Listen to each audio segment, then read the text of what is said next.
ఈ present songs చూస్తున్నప్పుడు మీ జనరేషన్కి ఈ జనరేషన్లో వస్తున్న ఈ సాంగ్స్కి మీరు గమనించిన తేడా ఏంటి? అదే కొంచెం ఏమంటారు దాన్ని, రియాలిటీకి దూరంగా ఉంది. ఓకే. రియాలిటీకి దూరంగా ఉన్నాయి పాటలు. అఫ్కోర్స్ ఒక 4 మూమెంట్లు రిచ్నెస్ టేకింగ్ అంతా చూపిస్తుంటే జనాలు ఎంజాయ్ చేస్తారు. 50% అది చెప్తున్నాను. ఫ్యామిలీస్ కొంతమంది ఎంజాయ్ చేయరు. మరీ ఎబ్బెట్టుగా ఉంటే, మరీ ఓపెన్గా ఉంటే లైక్ చేయరు. వాళ్ళ పిల్లలు, వాళ్ళ వాళ్ళ ఆయన, ఆవిడ, వాళ్ళ పిల్లలు అనే ఒక టైప్ ఆఫ్ ఫ్యామిలీస్ వాళ్ళు లైక్ చేయరు. మరి కొంచెం డిఫరెంట్గా ఉండే, జాలీగా ఉండేవాళ్ళు, ఆడ మగ ఎవరే కానీ అలాగ వాళ్ళతో లైక్ చేస్తారు. ఓకే. అందరూ లైక్ చేయరు. ఏదైనా సరే స్క్రీన్ అనేసరికి అది ఉండిపోతుంది. 100 సంవత్సరాలు 200 సంవత్సరాలు ఉండిపోతాయి సినిమాలు. 100 సంవత్సరాలు ఉండిపోతాయి, చూస్తూనే ఉంటారు జనాలు. అది కొంచెం ఓపెన్ అనేది ఎక్కువగా ఉంది ఈ మధ్య. అందరూ నన్ను అడుగుతారు, నా ఫ్రెండ్స్ కొంతమంది, మీరు చెప్పొచ్చు కదా, మీకు ఎక్స్పీరియన్స్ ఉంది కదా, అలా చేస్తున్నారేంటి అని. ఇప్పుడు ఉండే పాటల్లో చూసి మన తెలుగులోనే కొంచెం ఎక్కువగా ఉంది. ఓకే. అది తమిళ్ కానీ వేరే కానీ కొంచెం ఆ పాట ఏంటో అంతే ఉంది. ఓకే. అలాగే ఉన్నాయి. పాట మునిపేలాగా ఉన్నదో అలాగే ఉంది. పెద్దగా దానికని ఏదో చేసేయడం లేదు. ఓకే. మన తెలుగులో కొంచెం ఎక్కువగా ఉందని నన్ను అడిగే వాళ్ళు ఉన్నారు నా దగ్గర. డాన్స్ మాస్టర్ కదా మీరు యూనియన్లో ఉన్నారు కదా, యూనియన్ మీది కదా, చెప్పొచ్చు కదా మీ వాళ్ళకి అంటారు.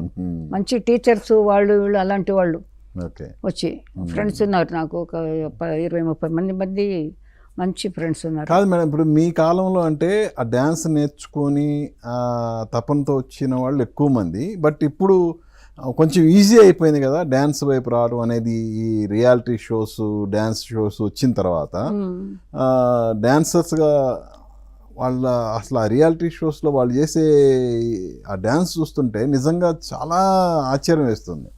చాలా మంచి ఎక్స్పర్ట్స్ ఎలా డ్యాన్స్ చేస్తారో అలా చేస్తున్నారు ఇప్పుడు వచ్చే యంగ్స్టర్స్ కూడా. అదే అందరూ డ్యాన్స్ లైక్ చేస్తున్నారు కదా. చిన్నపిల్లల దగ్గర నుంచి అందరూ బాగా చేస్తున్నారు. చిన్నపిల్ల కూడా ఇలాగ చూసి జయమాలిని, జ్యోతిలక్ష్మి గారు ఎలా చూస్తారు అలా కూడా చూసి చేసే పిల్లలు ఉన్నారు. ఆడపిల్లలు, మగపిల్లలు తక్కువే. అలాగా వాళ్ళకి చిన్నప్పటి నుంచే డ్యాన్స్ అంటే ఇష్టం అయిపోయింది. ఇప్పుడు జనరేషన్ దీంట్లో డ్యాన్స్ బాగా లైక్ చేస్తున్నారు. ఆ లైక్ చేసే దాంట్లో ఏది మంచిది ఏది చెడ్డది థింకింగ్ లేదు. అది ఎబ్బెట్టుగా అవతల వాళ్ళకి ఉంటుందని తెలిసి కూడా ఎబ్బెట్టునే చేసుకుంటున్నారు. అది డ్యాన్స్ అనుకోని, అది డ్యాన్స్ కాదు. అది రీల్స్లో ఎక్కువగా మనకు కనపడుతుంటుంది. ఎక్కువ ఓవర్గా హిప్పులు ఫ్రంట్ కొట్టడం. ఫ్యామిలీ లేడీస్ దగ్గర నుంచి చిన్నపిల్లల దగ్గర నుంచి ఆ సాంగ్ ఎలా ఉందో అలా చేస్తున్నారు తప్ప అందులో అశ్లీలత ఉంది అనేది వాళ్ళు గమనించడం లేదు. అదంటే గమనించాలి, అందరూ గమనించాలి. చేయించేవాళ్ళు, చేసేవాళ్ళు అందరూ గమనించాలి. ఎందుకంటే అది పెద్ద హెల్ప్ చేస్తుందని నేను అనుకోను.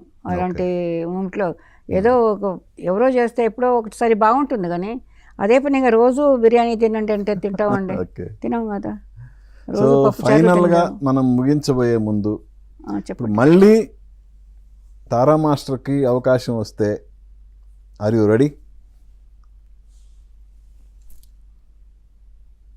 డెఫినెట్గా. నేను కూర్చొని కూడా కరెక్ట్గా సాంగ్ తీసి ఇవ్వగలుగుతాను.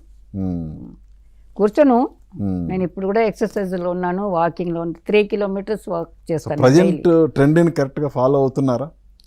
ఏమండి ట్రెండ్ని అంటే ట్రెండ్ని ఇప్పుడు ఉండే ట్రెండ్ ఇదే కదా ట్రెండ్.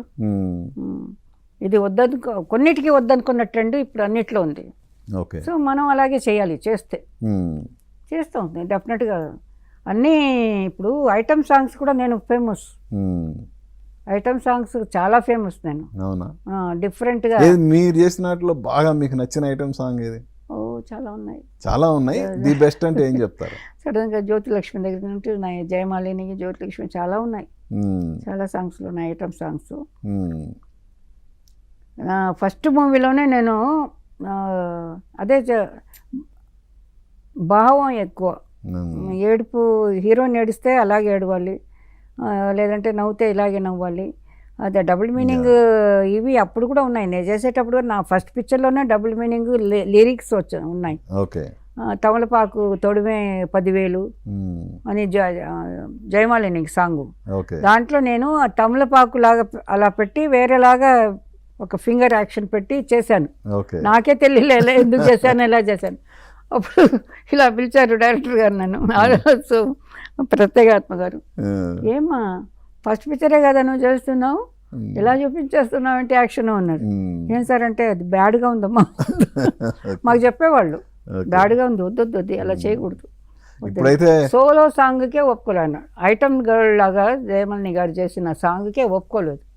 ఎబ్బెట్టుగా ఉంది ఆ యాక్షన్, ఇలాగని ఏదో చేశాను. ఇది నాకంటే ఆ ఎబ్బెట్టుగానే చూపించాలి. లిరిక్ మర్యాదగా ఉందా, హీరో హీరోయిన్ ఉన్నారా, వాళ్ళని మర్యాదగానే చూపించాలి. ఇప్పుడు ఇది తీసుకెళ్ళి వాళ్ళని పెట్టి, అది తీసుకెళ్ళి ఇంకొకరి పెట్టి అలా కాదు. అది నా పద్ధతి. సో ప్రజెంట్ జనరేషన్లో మీ స్టైల్ని ఫాలో అవుతున్న మాస్టర్స్ ఎవరంటే ఏం చెప్తారు? కొంతమంది అవుతున్నారు, కొంతమంది నేను చెప్పలేను ఎవరెవరని అవుతున్నారు. వాళ్ళకి చెప్తున్నారు కొంతమంది, ఇంకా పొన్నాంగిలియా అలా చేయండి, ఆవిడ చేసేది కదా అలా చేయండి అని చెప్తున్నారని వింటున్నాను నేను. అలాగా నాకు కొంచెం అలాగే ఉంది, గర్వంగానే ఉంటుంది పని విషయంలో గర్వంగానే ఉంది. కానీ వాళ్ళు వింటున్నారా లేదా అది తెలీదు. కానీ అలాగంతా చేయాలి. ఇప్పుడు భారతీరాజా గారు పోయినారు, భారతీరాజా గారు అన్న, ఆయన కూడా ఆయనతో కూడా పనిచేసి ఉన్నాను. ఎంత బాగా చేసేవాడు అండి ఆయన షార్ట్స్. అది మనం అందరూ ఇష్టపడి చూసిన సినిమాలే కదా ఆయన అన్నీ. మరి ఆయనకి ఎక్కడి నుంచి వచ్చింది అంత సక్సెస్? రియాలిటీయే కదా ఫాలో అయినాడు. మనకి కొంచెం ఉన్న రియాలిటీ ఉండాలి కదా సినిమాలో. మరి సినిమా వాళ్ళు అంటే ఇలాగా, సినిమా పిల్లలు అంటే ఇలాగా, సినిమా హీరోయిన్స్ అంటే ఇలాగా ఎబ్బెట్టుగా ఆడుతున్నారు ఇలాగని జనాలు అనుకుంటున్నారు కదా. నేను జనాల్లోనే ఉన్నాను ఇప్పుడు. ఇక్కడి నుంచి కట్టేయి అటు ఉన్నాను, మళ్ళీ ఇటు వచ్చే టైం వస్తే వస్తాను డెఫినెట్గా.